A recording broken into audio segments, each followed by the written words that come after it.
What's up, ladies and gentlemen? Welcome back to TDPHINSTALK, home of the real Miami Dolphin fans, and welcome back to Wake Up with TD in the morning. If you're new to the channel, this is something we do every year when the regular season starts. We have our morning show that kicks back off, and we go as long as it's just an hour show, by the way. Usually it's a lot earlier than this, but I think I'm gonna have a show about 7:45 to 8:45 each morning, give or take. Just waking up with Dolphin Nation. A lot of people waking up right now, getting ready for work. A lot of people on their way to work right now, and some people are already at work, getting their coffee ready and all that, trying to get up for the day. And that's where I come in to see if I could do my best to help out in that regards. All right. But God, we thank you for waking everybody up this morning. We ask that you give everybody a great day. We ask that you give everyone the energy to operate within excellence today. And we also ask that you watch over everybody and their family so that they can make it back home safe today, so that they can make sure that they can do it all over again tomorrow. And so that we could thank you again. All right. Amen to everybody. Then send them over to Clock Blockers. Well, I know Miss Fins is on, and then Clock Blockers. I don't know when the official start is. But like I said, I hope everybody have a blessed day today. We bring the morning show back. We talk about a lot of things, primarily the Miami Dolphins, but we also look at the climate of the NFL and how things are stacking up and how it affects the Miami Dolphins. We also talk about a few real life things that's going on. So we definitely fill the hour up. We definitely make it a great, entertaining show. I hope you all enjoy it. And also, we may drop the link here and there, get you come in on your way to work and things of that nature. Let me know how you're doing, what's going on. But a lot of people have already asked me over the last 3 days, TD, where you been? What's up, man? You ain't been live in 3 days. The reality is, y'all know that 30 days from now, like literally on the dot, 30 days from now, we're expecting child number 6. So we're getting closer and closer and closer to that time. Okay. Now, Friday, the wife said, hey, man, you've been going so hard. Can you take some time off of your business? Can you take some time off of TDPHINSTALK and let's just hang out and binge watch some stuff? So Friday, we binge watched and we had a great time together. Shout out to my wife. Love her so much. We had such a great time that, Saturday, No, that was Saturday. Excuse me. That was Saturday. We had such a great time that Sunday. We were like, let's do it again. We did it again. And we had such a great time that it was like Monday. Let's do it again. And then I said, well, we got to promise if we do it again, I'm back to it. I'm back to work on Tuesday. And we did it again. So just spending great time with the wife. You know, we got 30 days left, and we'll be having the little ones. So I did go pretty hard last month. So I took those 3 days, enjoyed the time with the fam. And now we back at it because it's wartime, ladies and gentlemen. We are back at it. We are back to work. We are back to listen, it is wartime. Okay. Also, let me say this because I just typed this in. Let me go ahead and put it in the banner link. Okay. Let me, where is it at? Do I have it? All right. So listen. Wait, I want the running ticker, not the Cash App up there. Y'all give me a second. I need a running ticker. Give me a second. Scroll at the bottom. Save. All right. So I put the Cash App at the bottom of the screen. Why? Because, all right, I've gotten to a point that so many people have asked, hey, man, I want to send something for the baby. I want to send this. I want to send that. Diapers, wipes, X, Y, and Z. Listen, I'm going to be honest with y'all. The baby has everything the baby pretty much needs, right? But if you want to send something and you insist, like most of you continue to insist, I love y'all so much and I appreciate it. Do me a favor, just Cash App on the Cash App, and that way it'll go to the diaper and wipe funds. Every time I have a baby, I don't need the high chair. I don't need this. I don't need that. Listen, the real thing that gets in parents' pockets are the diapers and wipes. So if you want to Cash App love, just Cash App it to $TDPHINSTALK, and make sure you put on there Baby Dolphin Fund. All right. Matter of fact, I might need to edit this. Hold on. Let me put it on here. Baby Dolphin Fund. So many people continue to insist. So at the end of the day, I'm not going to turn y'all down and keep on turning y'all down. Y'all want to help, then go get just put some funds to diapers and wipes. It's that simple. So the Cash App is at the bottom of the screen, $TD Make sure you put on the Cash App Baby Dolphins Fund, and that way me and my wife, we can show our gratitude. And it's really for the wife, just showing that the love as always, and y'all always do. All right. Did I spell diaper wrong? Oh, Baby Dolphin Fund. Yeah. Okay. I ain't even put diaper there. Dolphin Diaper Fund. Hey, whatever it is. All right. Baby Dolphin Fund. But that'll be at the bottom if you want to show some love. Again, greatly appreciated. But let's talk, ladies and gentlemen. First of all, they got a lot of people for practice squad. Y'all know how I feel about that. I don't really go through all that stuff. Once you make the team, I'll show you love. Because people that's on the practice squad today may not be on it tomorrow. Skylar wasn't at practice the other day, which was interesting. It'll be interesting to see what the injury report says. But listen, I need people to understand that don't expect much from Skylar this year. Don't expect anything at all. I don't even expect him to dress. I don't even expect Skylar Thompson to dress. Okay?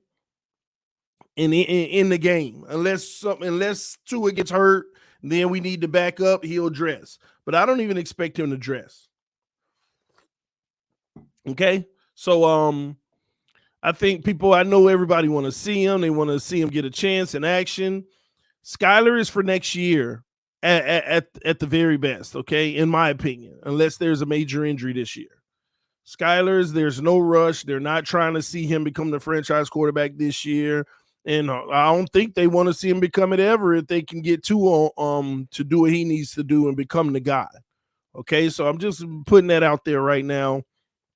But it is interesting. I want to see what the injury is because, again, don't forget, Skylar also had an injury in college as well, a pretty bad one. So you got to keep your eyes on those type of situations as well. Could he be another injury type guy? We'll see. So These are the type of things that you got to keep in mind. All right. Nobody's immune to it, no matter who we like and who we don't like. That's just how it works. All right. Listen, here we are as Dolphin fans on Tuesday. The freaking New England Patriots will be traveling down here to Miami today, from what I understand. Okay. They'll be traveling down here to Miami and getting their practice in early, trying to get used to the humidity, everything that it's going to take to get familiar so that they can feel like they're not at a disadvantage when they get down here. Good luck to them in that regards, okay? I want to talk about this New England game real quick because I think we are doing the typical Miami Dolphin fan thing, as we always do. We always automatically think that everything is just the victory. Somebody was showing some stuff on film on Twitter last night, and they were like, look at how Belichick plays Tyreek, which Belichick is one of the best coaches against Tyreek, you know, bracket, a little bit of safety help over the top, taking him completely out of the game. The beautiful part of that is the fact that we have another guy named Jalen Waddle that can literally cause havoc underneath. Like, I honestly do expect the New England Patriots to take Tyreek Hill out of this game. And there may be a shot here and there opportunity where we can beat them because they slipped up. But this is the beauty of this team. That when you pick and choose who you want to take out, you still got another guy. But is that really an advantage for us? Why do I say that? What's the difference from last year if you take out Tyreek Hill and Waddle eats all day? Because without anybody to take out last year, Waddle still ate all day. But Waddle eating is going to come in the fashion and form of a lot of short and intermediate throws, which sometimes all it takes is one play or one mistake, and it causes us to punt the ball. These are the things that we have to consider, because I have to be honest with everyone. There is only one thing that can unlock this team's full potential. One thing. Put it in the comment section if you know what that one thing is. And this is my true belief. There is only one thing that can unlock this team's full potential. Let's see if y'all know. Thank you. This ain't no secret, y'all. Running game. The only way we can unlock this team to its fullest potential, the only way we can unlock Tua to his fullest potential, the only way we can unlock these weapons to their full potential is if we are able to run the ball and run it successfully. What did Mike McDaniel say the other day? He said, we plan on running the ball 30 times a game. Ooh, boy. Do we understand what 30 times running the ball a game means for us potentially? Do we Dolphin fans understand what that means? Running the ball 30 times a game. That brings your passing number down. That's what that does. And that means that we may have a quarterback throwing the ball about roughly 20 times a game. 30 rushes, 20 passes, and it could be even less. And let me tell you why, but it should be around 20, because when you run the ball, you're eating up the clock. But when you're running the ball without success, you're eating up the clock, punting the ball, And if the other team is executing, it spells trouble for us, which means, once again, we would be leaning on the defense.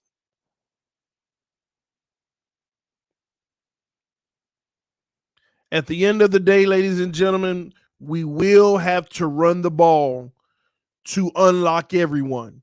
And then once we unlock everyone, that's when Tua. That's why I go back to what Teron Armstead said. We're going to go as far as Tua takes us. He's the leader. And it's true. Justin Vanderberg with the donation said, "Good morning, TD. Thanks for the prayers this morning." Man, thank you for showing love to the channel. And you're welcome for the prayers, but let's thank God for waking us all up this morning, man. As we will thank him every morning. We will thank him every single morning, y'all. But salute to you, sir. So, and T. Rich said, "I hope it's pass first offense." I just don't see it. I just don't see it. But I got to be honest with you. If we aren't running the ball well, I need us to be pass first offense. Like, I know y'all hated Flores' offense. But I got to be honest with y'all. Things could have looked a whole lot worse. I think y'all going to learn this year, if we're unable to run the ball successfully, that system, and shout out to Cal Bond with the $20 donation. Salute to you, sir. That system was for us. You all right, baby? What's wrong? You tired? Go lay down and get some rest. Love you. The wifey came in. But that y'all have to understand, that offense Flores and them built, they knew they couldn't run the ball, and they allowed the short passes to be an extension of the run. And I promise y'all, Tua was our running game last year. He was our best run threat without running the ball. First down, fake the handoff, quick little slip to the tight end for 2 yards that went for 8. First down, fake the handoff, quick slant to Parker. He was our best run threat, even though he wasn't running. And this is why I don't understand. We all sit here and talk about how, especially with me, TD, you don't never talk about how bad the O-line was, the fact that we couldn't run the ball. Yeah, but you had a coach that knew that too and customized the offense to try to hide those flaws. And I think he did a heck of a job hiding them, because we were one of the best first down teams in the NFL. First down execution, yards per first down. I think he did a heck of a job masking that.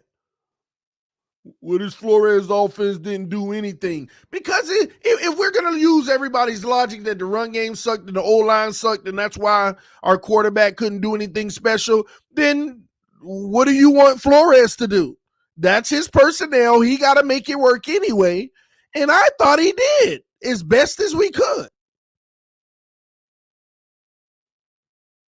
He was trying to hide all these flaws on his roster. That's what great coaches do. That's that Belichick stuff.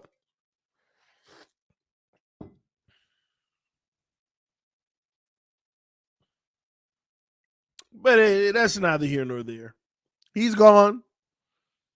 Now, if Mike McDaniel, I don't know why I said G, I'm like Gesicki. If Mike McDaniel can't get the ball running, will he just keep doing it, or will he be smart and do something similar to Flores? Because it's interesting to me. I watch these preseason games, right? Think about week 1 and week 2 of preseason. We couldn't run the ball in those first 2 games, could we? And I don't care about the Eagles game. We ran all over them because they had 3rd and 4th stringers in. Your starting line should be dominating. Your starting back should be dominating guys that's not even on their roster anymore. But look at week 1 and 2. We couldn't run the ball. What did Mike McDaniel do? Start airing it out. Y'all ain't noticed that? Did y'all not notice that? He start airing the ball out. Start throwing it a whole lot more.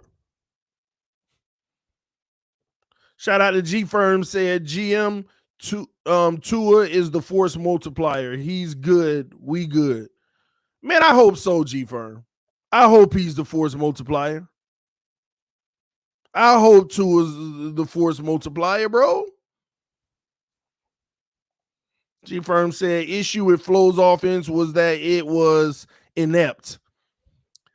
What type of success was it supposed to have with the personnel? What do you think we could have did more with the personnel?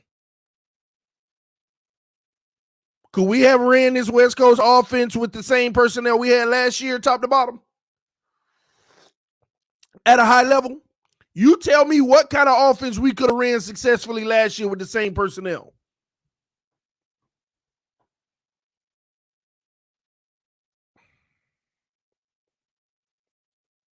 Please tell me. And let's not, and I know we want to say, Tua is the force multiplier, but Tua makes me nervous, and y'all know that. Let's go, Oof. Oh. Yes. No. We just gotta hit something. There it is. You might well hit me. All right, I'm gonna go for the deep one. Yeah, you might well hit me for the deep one. Oh! Oh!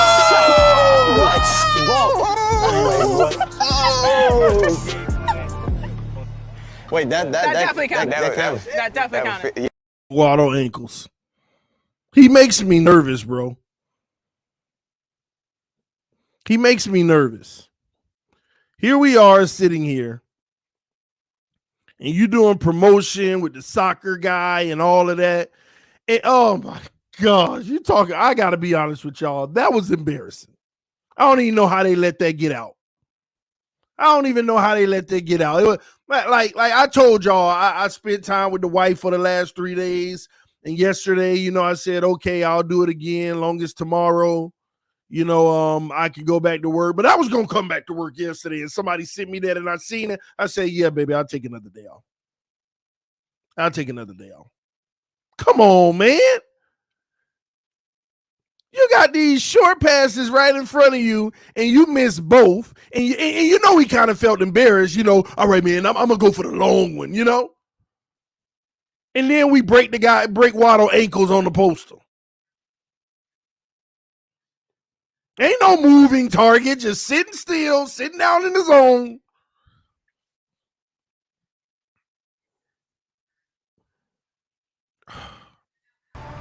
Let's go, Oof. Oh. Yes. No. We just gotta hit something. There it is. You might well hit me. All right, I'm gonna go for the deep one. Yeah, you might well hit me for the deep one. Oh!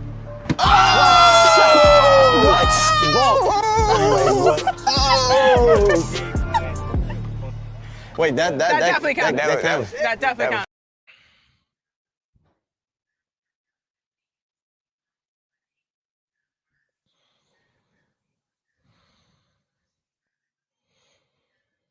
You can't make this stuff up. And then he say, I gotta hit something.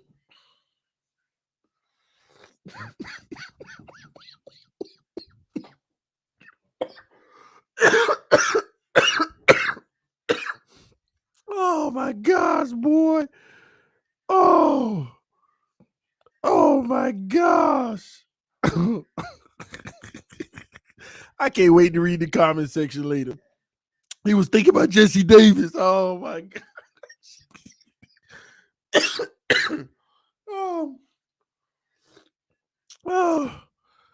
Oh my gosh. Even the soccer player after the first two was like, man, who are we out here with?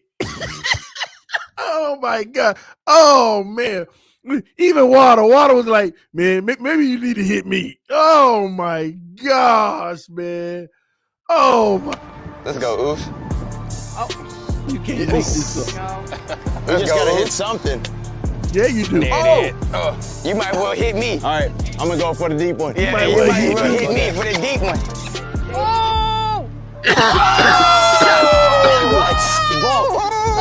Oh my God. Wait, that definitely counted. Oh, That definitely God. counted. Yeah, that was 50. Boy, and there you go again. Waddle, yeah, man. Yeah, that was 50. Oh my gosh. See, there they go with the excuses. Talk about this dude taking a commercial serious. This ain't no commercial. You can't make this up. I'm done. Oh my gosh. I'm gonna leave it alone. Now I don't want to hear no Tua trolling TD. Ain't nobody trying to hear that. That's the excuse now. Anyway, G Firm said the sun was in his eye, throwing against the wind. I can't deal with y'all, boy. Y'all ain't right. Y'all worse than me. Y'all worse than me. Shake Money said he was having Flores flashbacks. It was something. It definitely was something. Man. Y'all give me a second. Hey, babe. Hill. Is the AC on? Oh, it's hot back here. I don't know why. Thank you. Jimmy Casket said, TD, I betted my mom's left testicle on the Dolphins winning the Super Bowl. Did I make the right call? I hope we win a Super Bowl, bro, especially for your sake.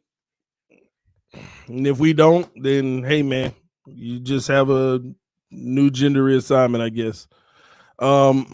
Malachi Rhodes said, TD, what's up with that cough? It's been months now. Now, actually, Malachi, the cough is actually gone.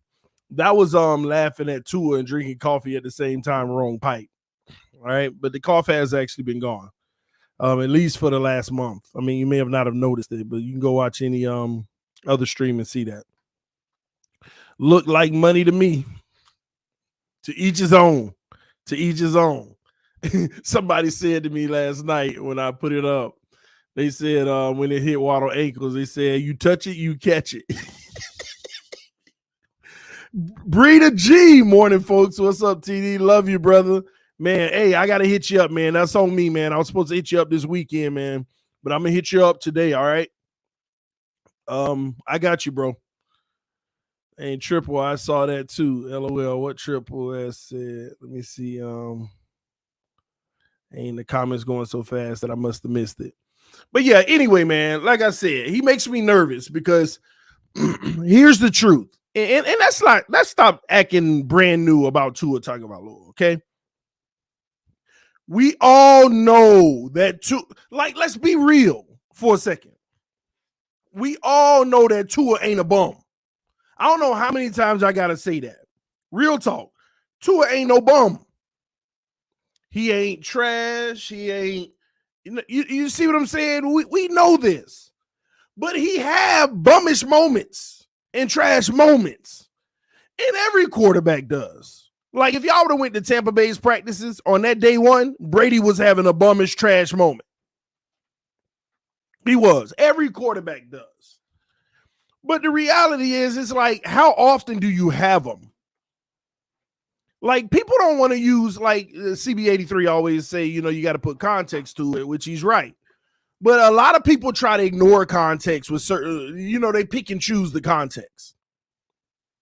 Like when you look at last year, we look at all the good Tua did last year, and it was some good. You had some solid games back to back to back in a little spurt there in the middle in part of the season, right?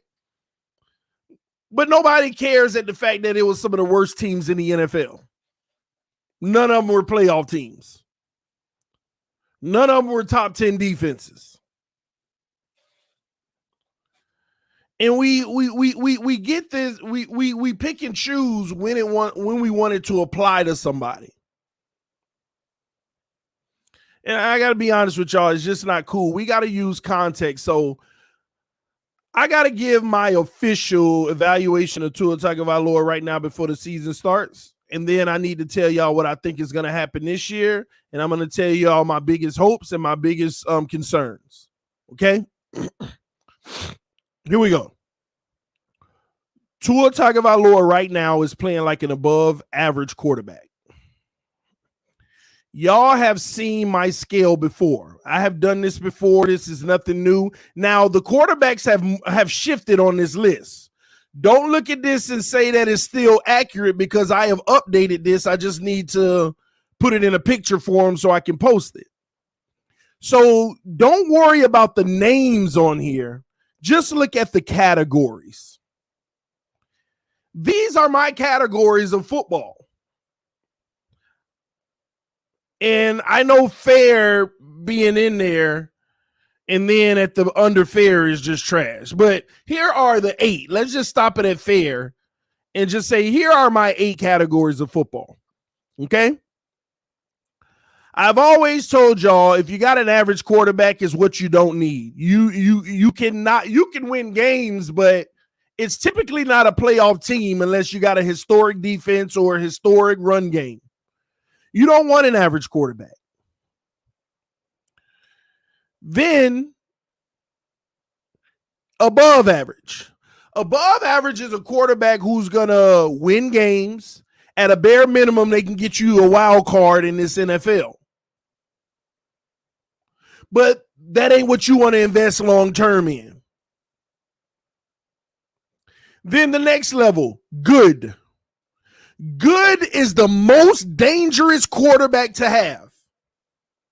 A good quarterback is the most dangerous quarterback to have because they will waste your years like no other. They will have a fan base fighting like no other. They will have the message misconstrued and just it's terrible. Like having a good quarterback is the worst thing because you will always, it's like the Cowboys always making the playoffs but can't do nothing in it. And I'm not saying Dak is good.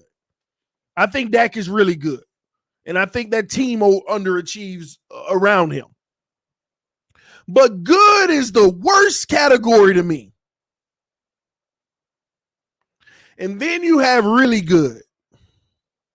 Now, ladies and gentlemen, in my book ain't the end all be. Everybody got their own opinions in these matters. But in my book, in order to win a Super Bowl, in order to have a franchise quarterback, you have to be in 3 levels: elite, great, or really good.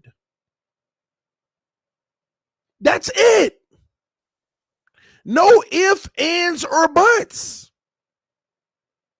Now, I know people are going to come in here late and look at this list and say, why would you have this person there and that person there? But I just said, ignore the people on the right because every year I update this, but this is my last year's. This is what I had everybody at last year. This is what I had everybody at last year. So this year I will be updating this and having conversations about it. Give me a few days and I'll have it ready. Just like people are saying this man has Cam as good. His career is over. This is what he was as an overall quarterback, not what you were at the current moment. We're talking about what you are as a quarterback with your career so far. If you've been in the league more than 4 years. If you've been in the league less than 4 years, you're in green, which means I believe your ceiling is 2 levels up or 2 levels down, but it can change every year until the 4th year. So nobody in here is going to sit here and tell me, if you look at Cam Newton's career, where would he belong? If you look at his whole career, where would he belong?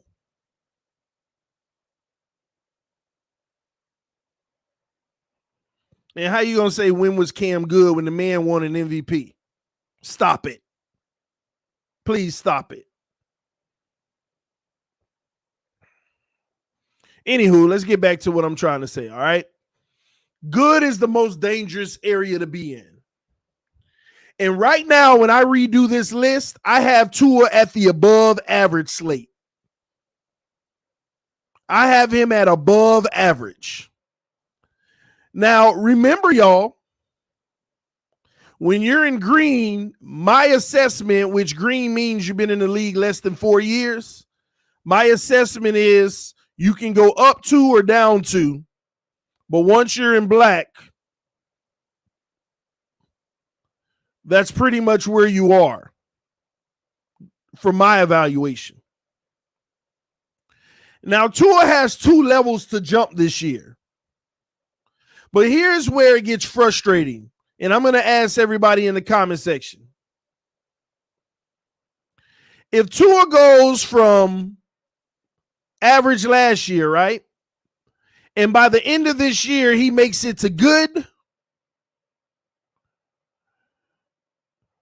Are you okay with moving on with him as your franchise quarterback?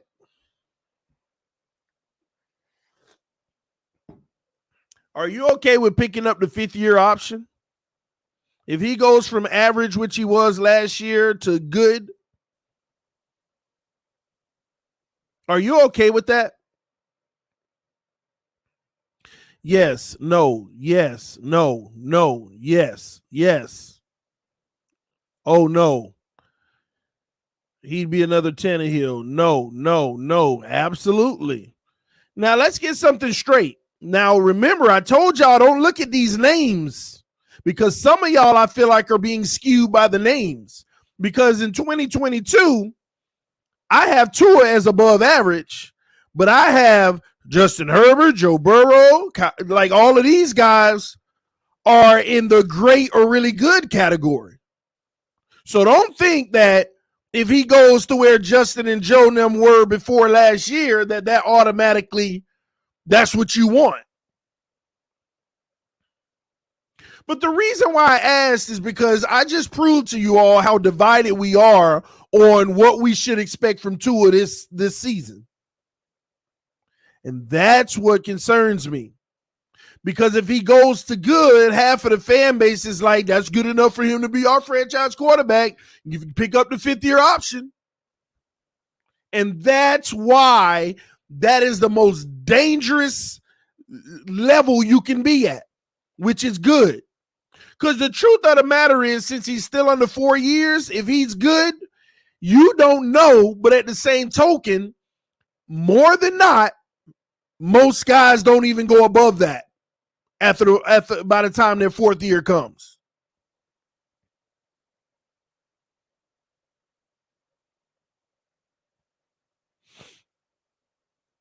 It's scary because good can cause you to give a big old contract and you have the Tannehill situation all over again. Now, I know people want to argue, but it's growth, TD.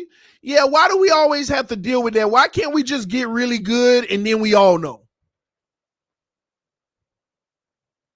And on top of that, let's be honest here, man. Good just ain't going to cut it. Jimmy Garoppolo was good. Ryan Tannehill is good. And even when you put those guys in a perfect situation, they end up being the flaw to why their team can't get over the top.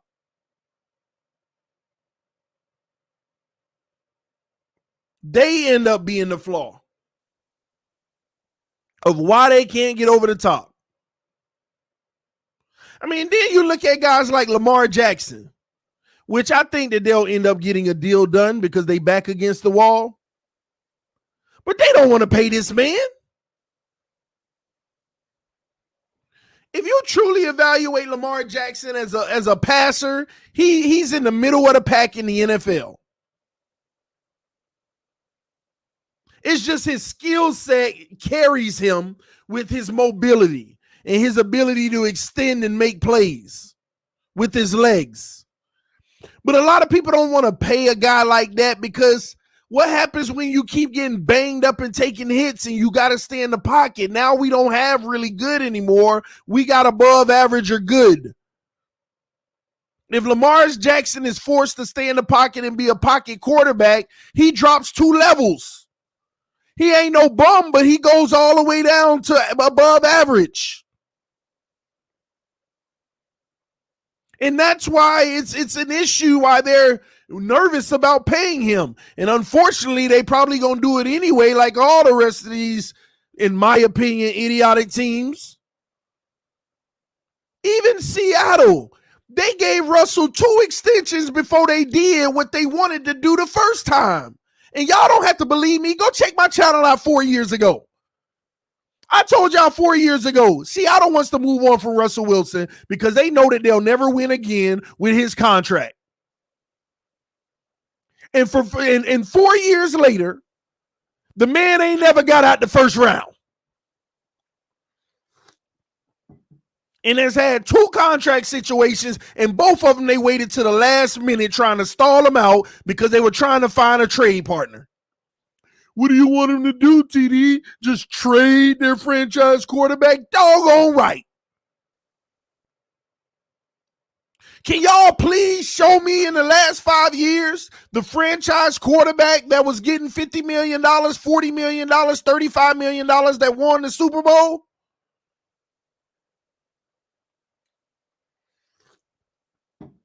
Can anybody show me the quarterback that's getting the 35 plus million that won the Super Bowl?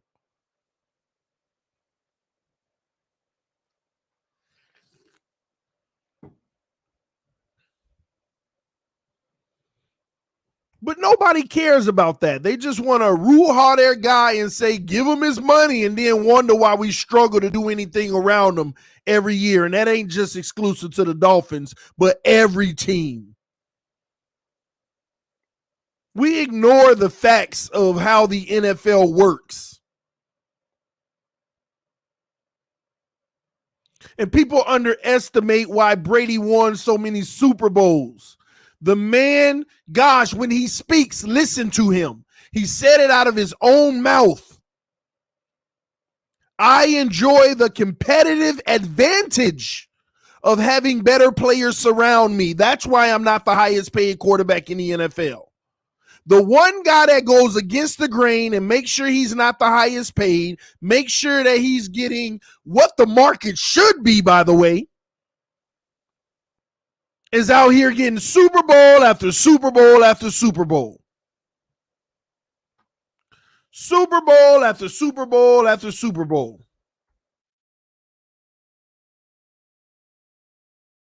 And I guess some of y'all trying to name quarterbacks, y'all saying Matthew Stafford, he was making over 35 or something like that. Is that what y'all saying? And still won a Super Bowl?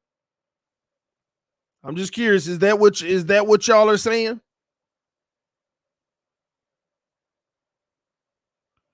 Y'all let me know in the comment section if that's what you're saying. Because you would be big time wrong. First of all, Matthew Stafford's last deal had an average salary of $27 million per year.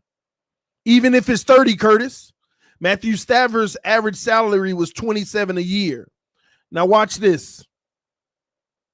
Let me tell you what he made last year as a cap hit. $20 million was his cap hit last year. $20 million. Matthew Stafford's cap hit last year was $20 million. I do my research. Trust me. $20 million. Now, what is his cap hit this year? 13.5. Did you know that?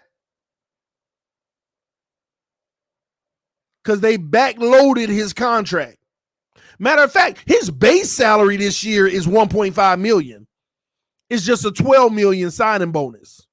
The way his contract is set up, they got a window of 2 more years to be great, this year and next year, 2022 and 2023. This year is a $13.5 million cap hit, and next year is a $20 million cap hit.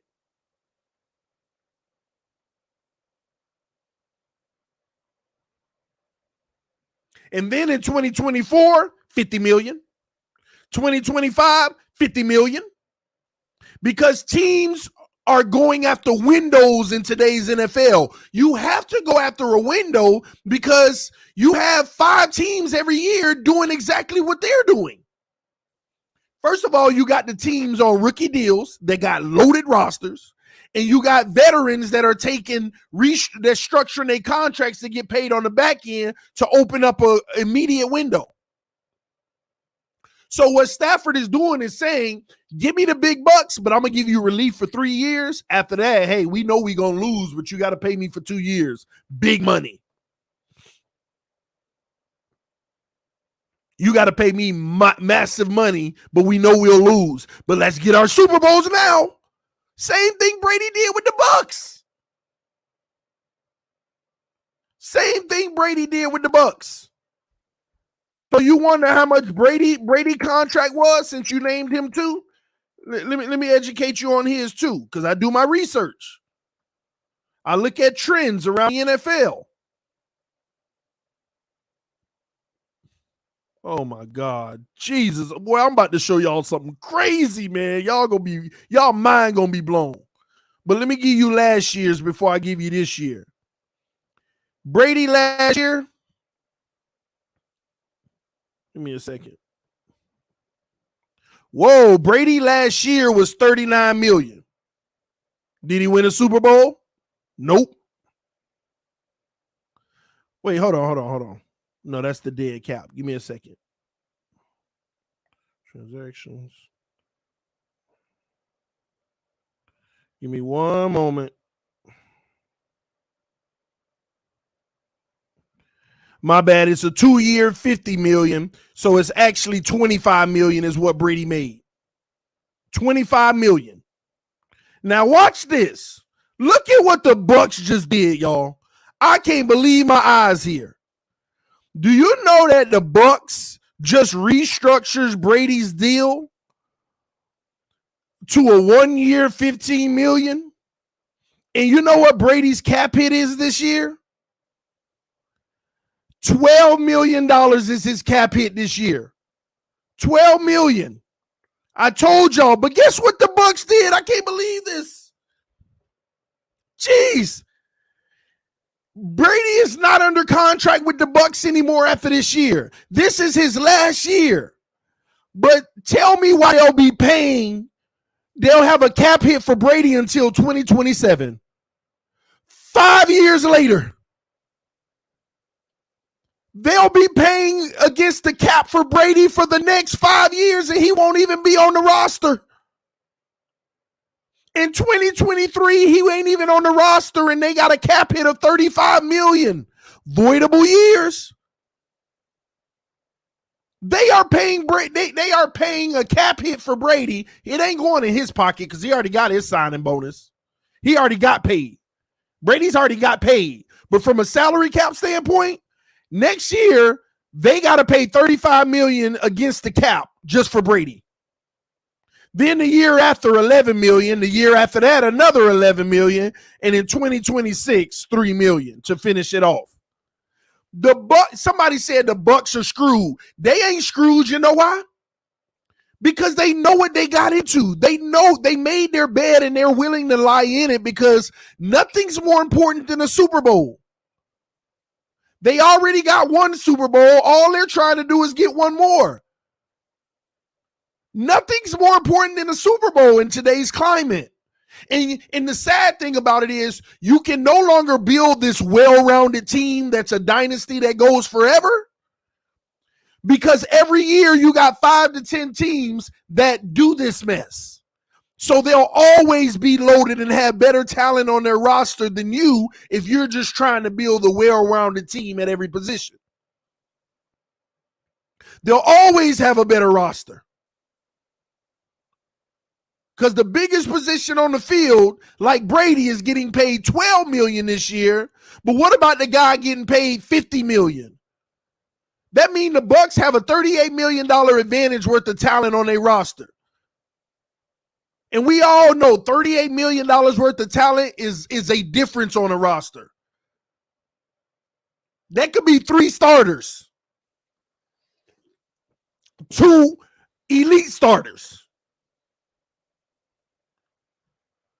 one GOAT in a great player.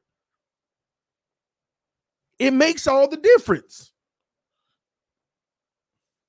This is what you're dealing with. So you have to ask yourself, and yes, everybody can structure deals like this, but remember, when they structure deals like this, they're basically conceding to the rest of the NFL, we're going for it now. We don't care about the future. This is our window. We're going for it. Ladies and gentlemen, we have officially entered into a window league. That's what I'm trying to get across to you all. We have officially entered into a window league.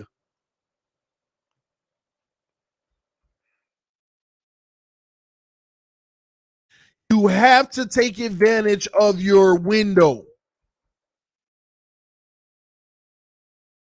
All of these big contracts, windows.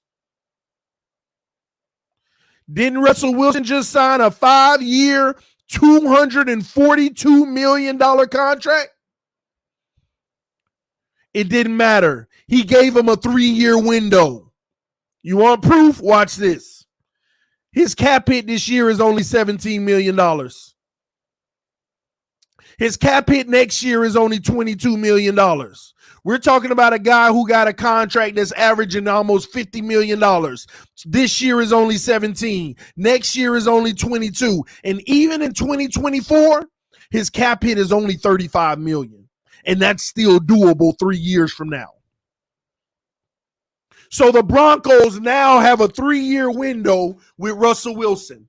And that's what the windows are, max 3 years. Because after that, he's 55, then he's 59, then he's 54, then he's 55. And by the time he get to 2028, 55 will be where it's at, but it'll still be overpaid. Let me tell y'all what the quarterback should be getting. The best quarterback in the NFL today, the best quarterback in the NFL today should be getting about $33 million. That's what it actually should be.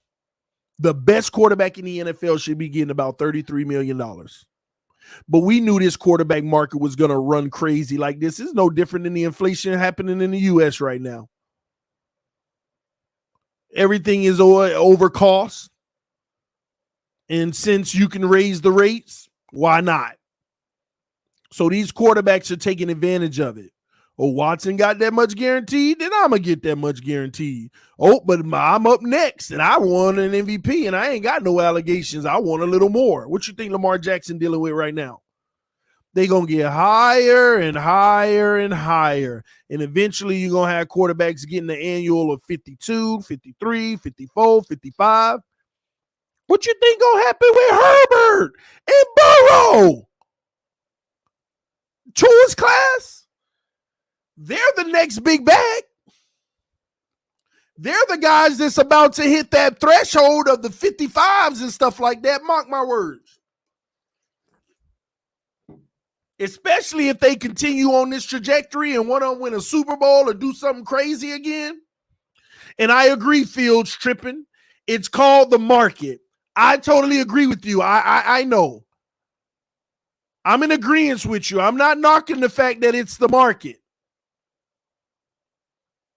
I'm not knocking the fact that it's the market, bro. It is what it is, but are you going to get in this market? You still got a decision if you want to invest in this market. That's like going to buy a new home right now with 6-7% interest rates. It's the market, but they can't. But home builders can't sell homes right now because the market is overinflated and this interest rate is ridiculous. A house you used to get with a monthly payment of $1,800 is now $3,400. It's the market, but it don't mean you got to buy in it.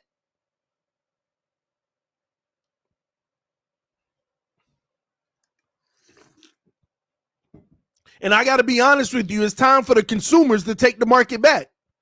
Stop buying all this high-priced stuff, and the market will come down. But the economy works off of fear. Yeah, but what if it never comes down? I have to do it now, and it just keeps going up. Same thing with these quarterbacks. What am I going to do? Let my franchise quarterback walk? Trade him. Trade him. Keep getting deals. And I know it's hard. It's hard finding a franchise quarterback, but that's why, as Dolphin fans, we should be happy about the emergence of Skyler and hope that it continues to grow and he continues to get better and he becomes a starter-capable quarterback. So you can keep this defense, so you can keep these offensive weapons. Let me ask y'all a question.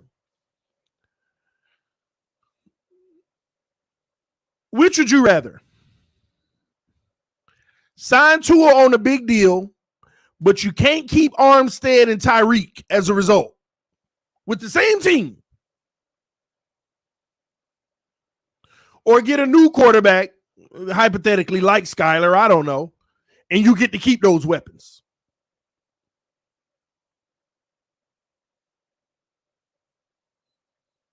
Which one would you bet on?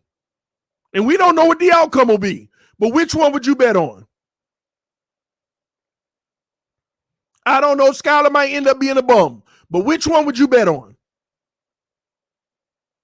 Because unfortunately, we know what Tua is without Tyreek and Armstead. You take those two guys away, this is the exact same team as last year. The exact same team as last year. Cedric Wilson ain't this major upgrade over Parker, if he's even an upgrade.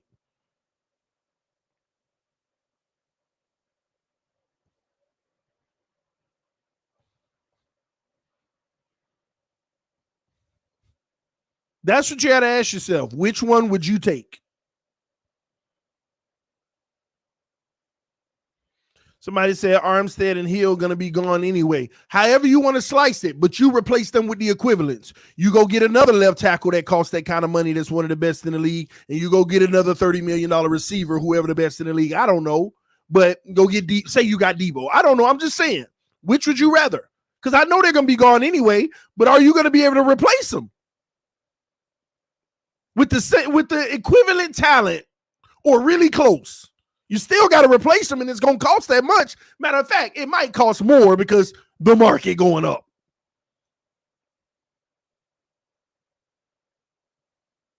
Nobody want to have that conversation.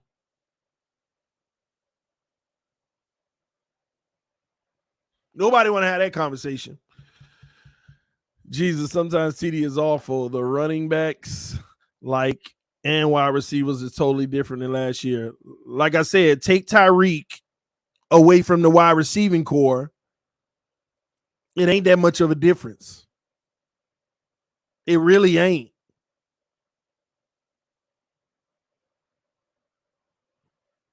Whether you ain't got to agree, but if it is a difference, how big is it? Take Tyreek away. You never got Tyreek. All you did is got rid of Parker and got Cedric Wilson and the rest of them guys. It's only 5 of them. Don't sit here and act like, to be quite honest with you, you take Tyreek off of this receiving core, we ain't even got a top 20 receiving core anymore. We ain't even top 20. Take Tyreek off of this receiving core alone, we ain't even a top 20 receiving core.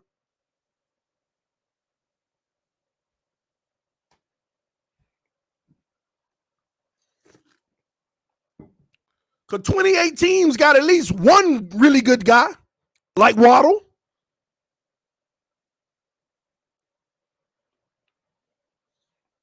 In the running backs, oh my God, let me tell y'all something about these running backs. That's why I barely talk about them.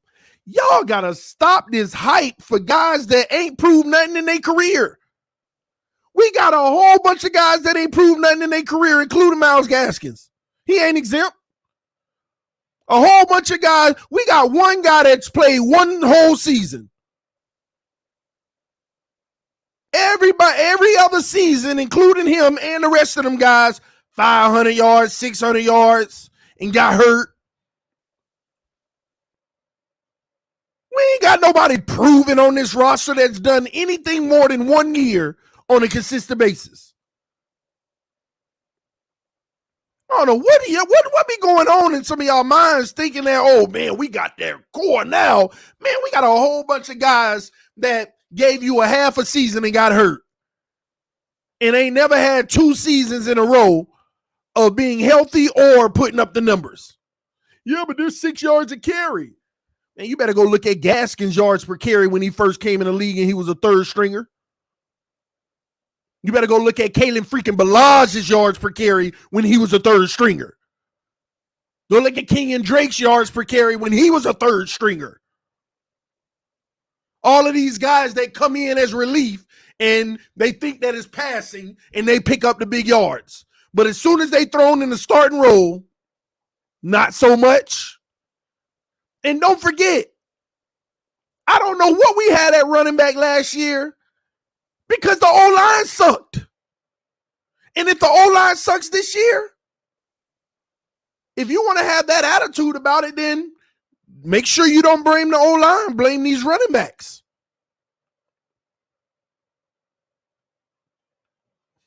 Don't sit here and act like the running game wouldn't have been better last year had the O-line been great at run blocking. I don't know how much better, but don't act like they wouldn't have been better to sit here and make it seem like, oh, this core is definitely better than the last one. We don't even know what the last one's true potential would have been.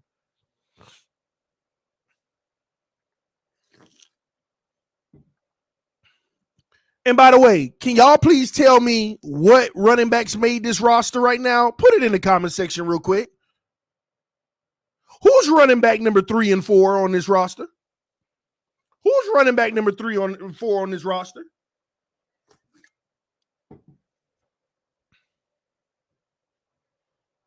G Firm said, understand, for Skyler to assume the starting job means Tua has to flop as our quarterback. So you missing the playoffs just must come to pass this year. I want that. I don't want to miss the playoffs if that's what you meant. So if our running backs wouldn't all that last year, then why did they make the roster this year? Why did both of the guys from last year actually make the roster this year? Sony Michel was the most proven guy on the roster, and these guys made it over him. Because they bring a skill set that Mike McDaniel feels can help us out if we can get this O-line to block.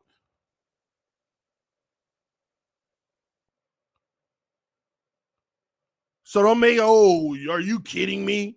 The running backs from last year versus this year, half of them the same. Half of them the same. And ain't no way they were going to get rid of the top 2. They paid them. I mean, those guys had a position locked down. They paid them. They gave them money. So I'm sorry. And these guys did absolutely nothing in camp. Not just those 2, none of them, because it's O-line. So I'm sorry. Like I said, take away Tyreek from this offense in Armstead, it's the same to me. Or you know what? I'll give you the benefit of the doubt. If last year's offense was a 5.5, right? Take Tyreek and Armstead away from it this year, okay, it's a 6. I'll give you the benefit of the doubt. It's a 6. But is that something to be going crazy about?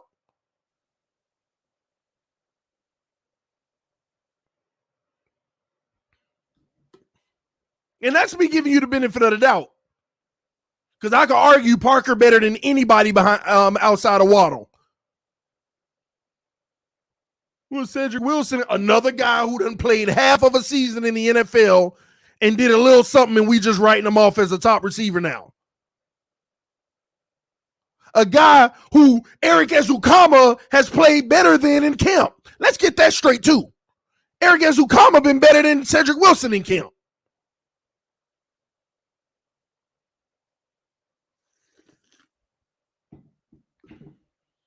Facts. Matter of fact, if you really want to be honest, Cedric Wilson's name barely was called all camp. Now, I know the kid has some talent, and hopefully it'll work out for us, you know. But y'all want to get all caught up because he caught a 15-yard pass from Tua sitting down in the middle of his own. I want to see him making these type of catches when they man-to-man in traffic and doing all the gritty, grindy stuff.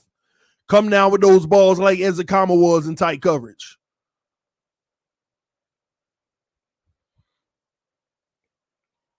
It's the truth. And you know what? And I got to be honest with y'all. I intentionally make sure that we get off of our high horse. Do y'all not realize we find things to be on a high horse about every year? And what I learned is the fact that everybody on their high horse don't pay no attention to all the other teams in the NFL. They pay no attention whatsoever to the other teams in the NFL. They have no idea what they got going on or what they're doing. It's like the Buffalo Bills. We could have had the same offseason, right? But the Buffalo Bills could have added Jonathan Taylor. They could have added the best right tackle in the NFL. They could have added J.C. Jackson. They could have added the best pass rusher in the NFL. They could have did all of those things, and all we will do as Dolphin fans is notice what we did and say we about to kill Buffalo. Did you see what Buffalo did? Man, we got Tyreek and Armstead. Did you see what Buffalo did? And that ain't what they did. But the truth of the matter is, I didn't think it was possible, but Buffalo got better. They got better in their freaking receiving core and their pass rush and their run game. They actually even got better. But I think the team everybody need to be watching out for that got better. I want to know what y'all think. There's one team, though, that everybody better be watching out for because they really got better. Put it in the comment section. Let's see who y'all think it is. First person wins. First person to get it right wins. It's one team that loaded up. And I promise you, they loaded up.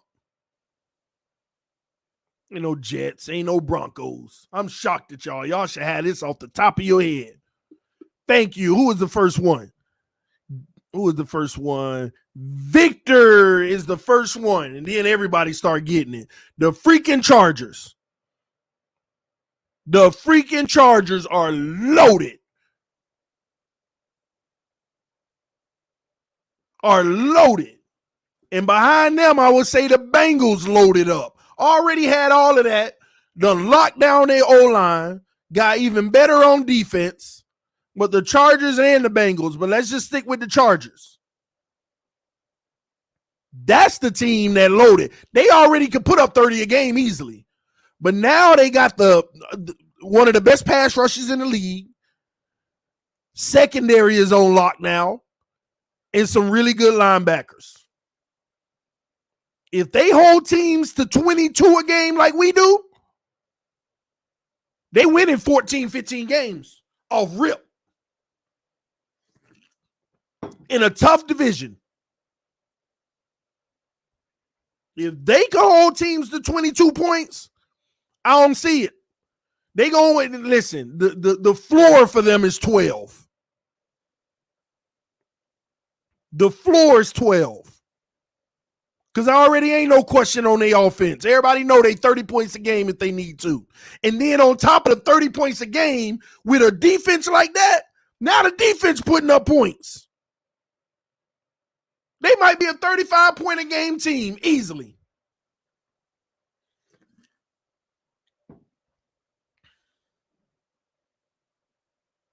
Easily.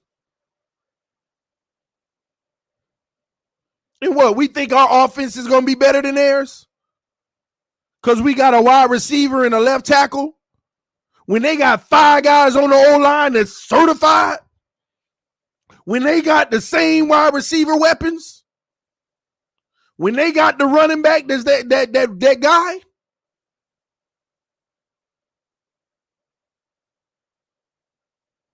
and getting better. But they're able to do that because they got a quarterback on a rookie deal. Just like us, just like the Bengals, just like Baltimore. Lamar is on his 5th-year option, so he getting paid like 20-something million, low 20s or something like that. This is how it works. Somebody said, TD, do not forget our left guard center. Nope. Say center. And listen, I can't sit here and be like, oh, we got Connor Williams because he playing center. A new position that he ain't great at. Let's keep that. Let's be honest about that too. Connor Williams ain't great at center. He's holding his own to a degree. You put him at left guard, we got a great left guard. Yeah. But we just automatically say he's a great lineman, so he's going to center. We still got a great lineman. Yeah, he a great lineman, but at that position, he holding his own, at least better than Jesse Davis, so we'll give him that.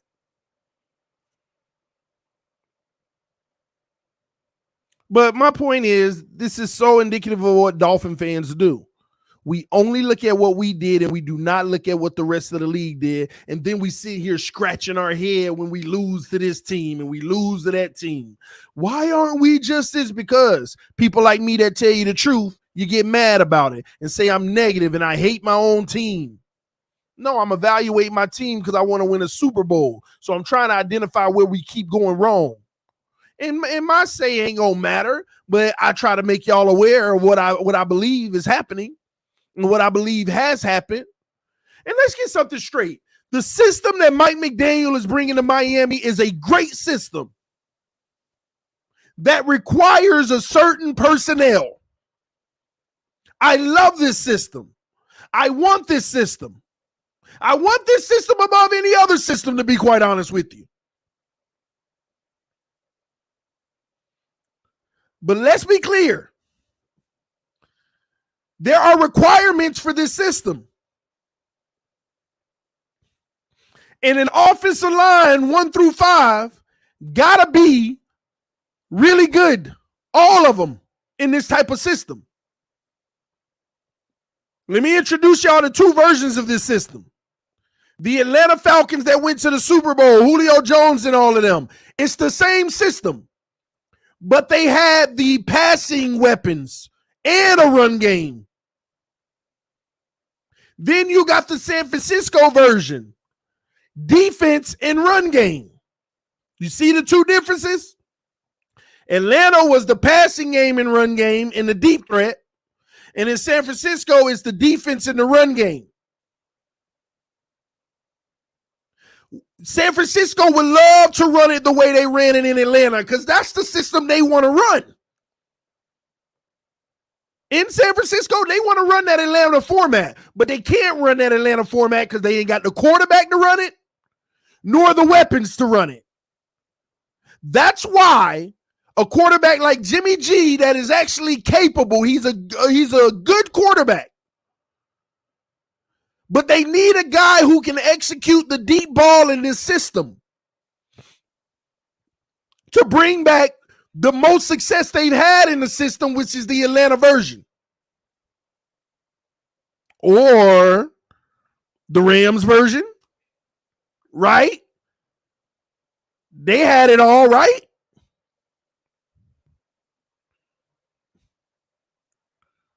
So that's the problem with the 49ers.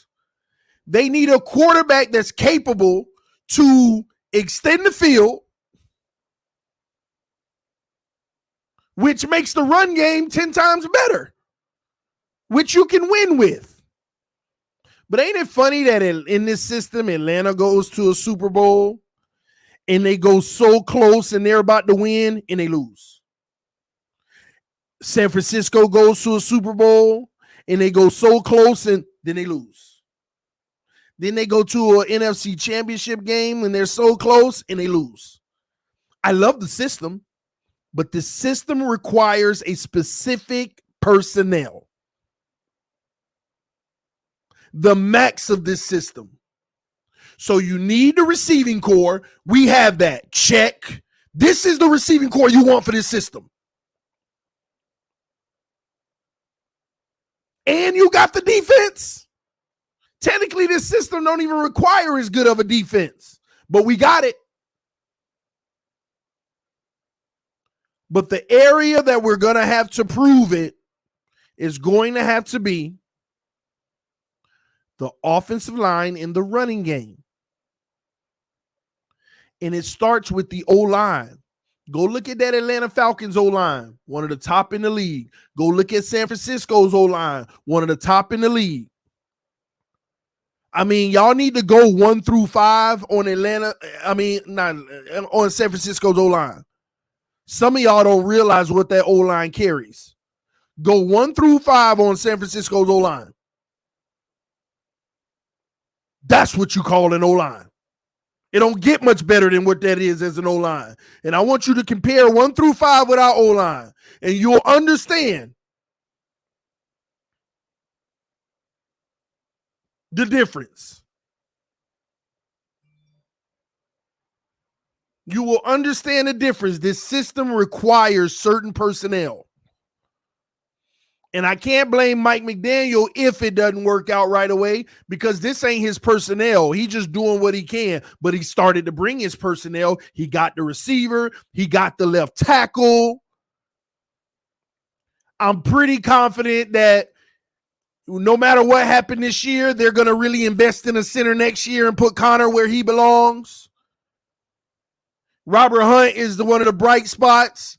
We're not far away from having the line necessary, but we are 2 guys away. And the rest of those guys are backups unless they just ball out this year and shock us all. And that's all a possibility. It is a strong possibility that these guys ball out this year and we get our answers and yay, oh my gosh, we didn't see this coming. Y'all saw it coming. I didn't see it coming. Good for y'all. Because Austin Jackson being really good this year, I don't see coming, but hey, Austin Jackson's improved. Yeah, we basing that off training camp too, huh? We know what we got to see in the regular season. And I agree with Filthy Cat. Austin Jackson ain't no bust. We got to see after this year. 3rd year tells you what a guy is. And let's be clear. You know, that bust term. You know, what is a bust? You know, to me, I have a different definition than many of a bust.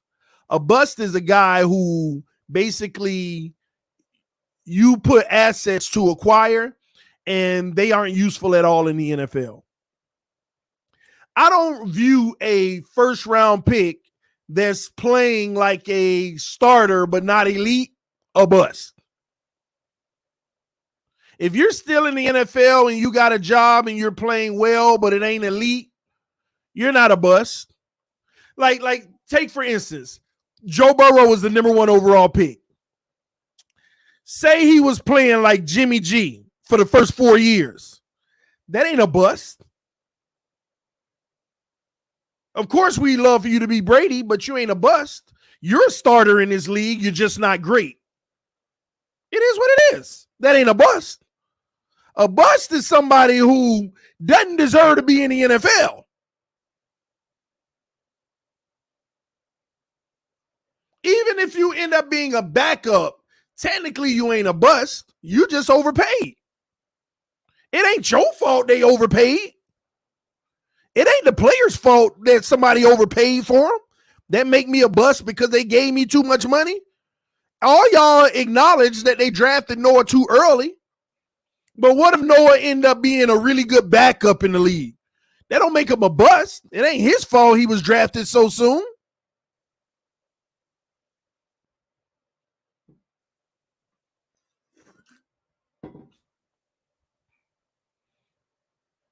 Whoever picked you put them expectations up there, not the person at all. At all. If Jerome Baker was drafted in the first round, that don't make him a bust. It ain't his fault that you picked him in the first instead of the third or fourth. If you in the NFL, you ain't a bust.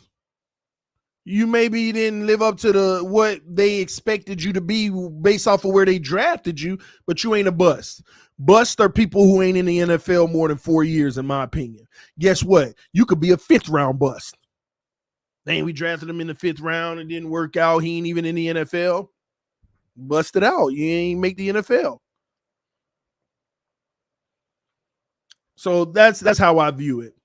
Steve Rose said Rams realized they need a more talented QB and went to Stafford despite success.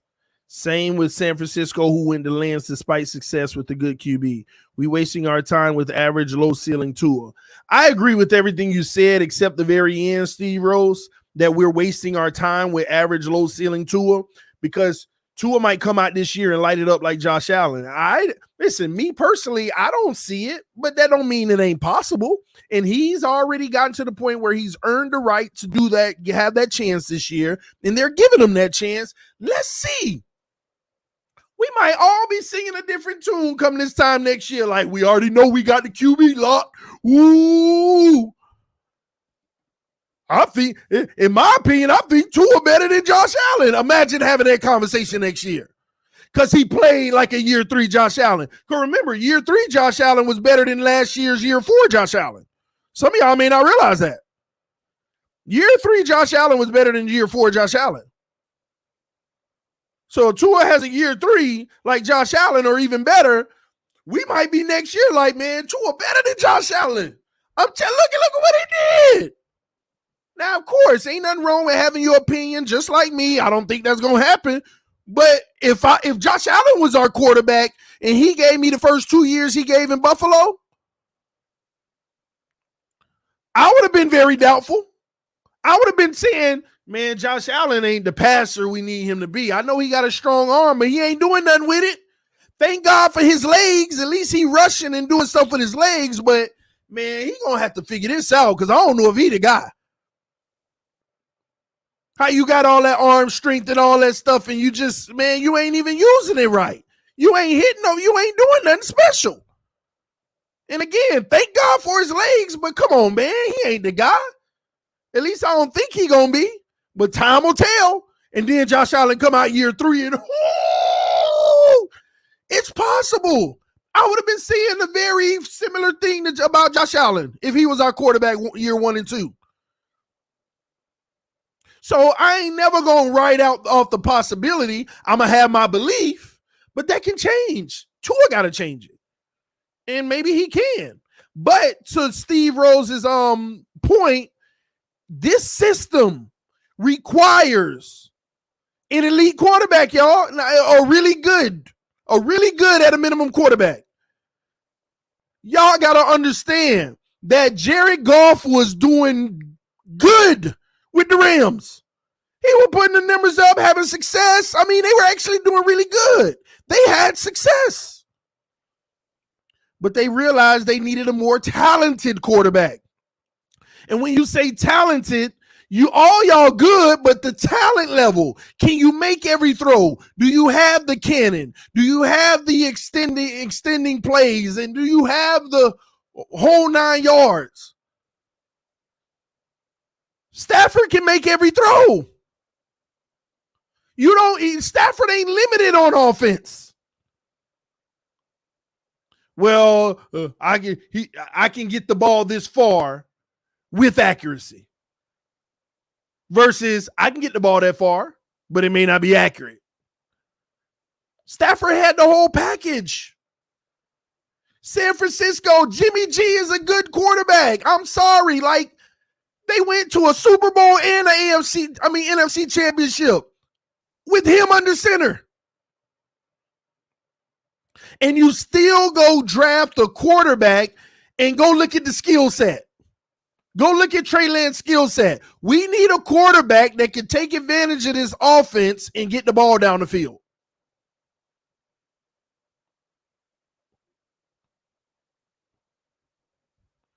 That's the difference for Jimmy G. San Francisco knew if we had a Tyreek Hill, we can't even use him 100%. If Tyreek beat everybody behind him, do we got a guy that can get the ball 60 yards on a consistent basis and on a rope? Ain't many guys that can do that in the league, but now we need to go draft the guy who has that talent and we can develop him. These guys want big arms because if you got a guy with a big arm that can threaten the deep level of the field, and I ain't talking about just Hail Mary throwing as hard as you can and letting the receiver go track it, but you got that big arm that could threaten the next level, them safeties got to start about 5 feet back where further than they usually would. Not because of the receiver, but because of the quarterback. And you wonder why everybody be all up close with us. And y'all think it's because of the receiver? They have no respect. And they're not going to have respect this year until we make them pay. And now we got to hope Tua makes them pay. But we all know Tua ain't got the Josh Allen, Stafford arm and all of that stuff. He got an arm. Everybody does in the NFL. But there is a difference when it comes to more talented guys, arm talent. There is a difference. And nobody want to read the writing on the wall. Because if Tua becomes a Jimmy G, which is good, everybody's going to be like, bro, we went to a Super Bowl. Why would we want to get, man? Y'all hating, man. Why y'all hating? We went to an AFC championship. Why y'all hating? Because San Francisco also realizes the team ain't going to get no better. This is the best we could put around him, and he's going to be demanding more and more money. So we also got to go cheaper with better talent. Because we can keep going far based off of the defense and the run game, but we need to not be just solely relying on that. We need a guy who's going to be so special that we actually hoist the trophy. Because let us go to a championship or it's over. We got our guy. But we don't look at what's happening around the league and why they moving on from their guy, and they've had way more success. They've had way more success. You got to think about this stuff. Listen, man, the morning show is supposed to be an hour every morning. Y'all know y'all get me cooking. It's already an hour and 28 minutes. We're going to pick up from this conversation starting tomorrow because we're going to have more coming out of Dolphins. I want to let y'all know my schedule pretty much. I'll be doing the morning show every morning with the exception of any emergencies. Throughout the day, I'll be having breaking news, any breaking news that comes across. Plus, the normal streams that I'll be having as well. But I do have a season schedule. And it goes a little something like this. So on Mondays, we'll have Victory or Defeat Monday morning show. So remember that. So we'll have our Victory or Defeat morning show. Also on Mondays, we'll be having a stream for Offensive Player of the Week. We'll talk about that. And this will happen pretty much around noon every day. We'll have a show. Also, we'll have Defensive Player of the Week right after that, which is a separate show because I want to give the offensive player his own love and the defensive player his own love. And then every Monday night, we got Monday Night Football around 8 p.m. Y'all already know I stream all Monday night games, Thursday night games, and 2 games on Sunday, depending on what good matchups we have. On Tuesday, we got a community morning show, which is going to be an open panel every Tuesday morning. We open it up and we all talk Miami Dolphins football for about an hour to an hour and a half. After that, around noon, we got player grades and stat targets. So we go over the grades of all the impact players. And then on around 4:30 on Tuesday, we got team identity report. Basically, what is our identity? And that should shift throughout the year. But what are we? Who are we as a team? Tuesday night, we got a panel conversation where I'll be inviting all content creators. So I'm going to be reaching out to them if they want to join Tuesday night. If nobody joins, it'll be me, and then I'll open it up for everybody else. Also, back up on Monday night, we're also going to have a show with Nikki Smokes each Monday night, and I'll give you the exact times on that coming up soon, all right? On Wednesday, the morning show is going to be a look around the AFC morning show. So we'll be talking about everybody in the AFC, what they got going on, so we know what our competition level is looking like as well. At noon on Wednesday, we got our QB evaluation. So that's when we go over Tua or whatever QB played, which hopefully is Tua. Because we're doing a schedule this year, y'all. That way I make sure that you all know, because after 2 streams, they're not going to send a notification, but you'll know when I'm on. So basically the morning show every morning. And then at noon, we got 2 shows back to back typically. And then and I'm going to post it too. I'm going to post the schedule as well eventually. All right. Also on Wednesday night, you got the AFC East Roundtable. So make sure that you're available for that on its own channel. That channel is already taken off and it's going crazy. And we got mad sponsors and everything, y'all. I mean, it's going crazy, y'all. Thank y'all for y'all support, because the Dolphins rule already, baby. And then right after that show, we're going to have an open panel QB evaluation. So I'm bringing everybody on. Let's talk about our QB. What do we see so far? How's it gone? Friday morning show, we're talking about the next opponent. All right, which is also an open panel. What everybody thinks about our next opponent, which this Friday we'll be talking about the Patriots. Also at noon, we got the Keys to Victory show. What we're going to need to do. Right after that at 12:30, we're going to be going over film from the previous week, because I want to do film at the end of the week. I don't want to do it fresh off. I want to go through the week, and then let's look at what happened last weekend. That way we can also talk about what don't and what does need to happen that week coming up. All right. And then at 4:30 on Friday, we got a prediction video, including stats. I'll be predicting the winner and what stats everybody will be putting up, the impact players, at 4:30. And at 4:30, I'll be off. I'll be off for the rest of Friday evening unless some breaking news comes through. And then Saturday, we'll have streams possibly. This is tentative. Every Saturday late night. All right, heart to heart. Y'all already know, like around 10 p.m. we talk about the game the next day and where we are. And then on Sunday, you got the pregame show at noon. You got the game. Then you got the post game right after for 1 hour. And then Sunday night game. All right. It might be all 3 games, but I'm only doing good games. And I primarily only do AFC games, the ones that matter for us. So that's going to be the weekly schedule minus breaking news. Breaking news can come at any time. And that way I'll also have a little bit of time to also work on TD Sports Talk, because I'll be talking all sports as well, NBA and NFL starting out on that channel and getting that going as well, all right? But anyway, man, I just wanted to let y'all know that. Thank y'all for tuning in to TD Fans Talk, home of the real Miami Dolphin fans, and thank you for waking up with TD in the morning.